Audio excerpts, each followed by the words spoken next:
och käva. Riktigt jag säger någon harstera skäva. Kalter i berg om bålen.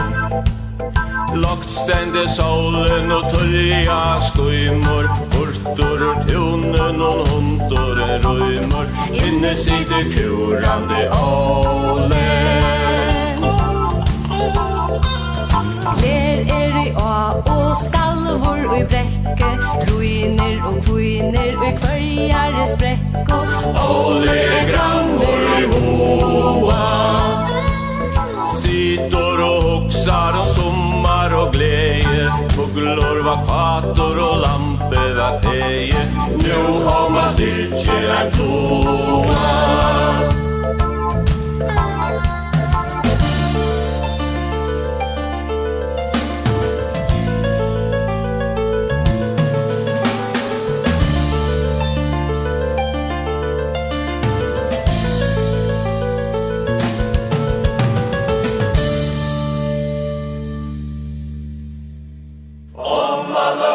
Känner seger fra sövån. Nappen ur fjörene kämor vi övån. Och man kämor med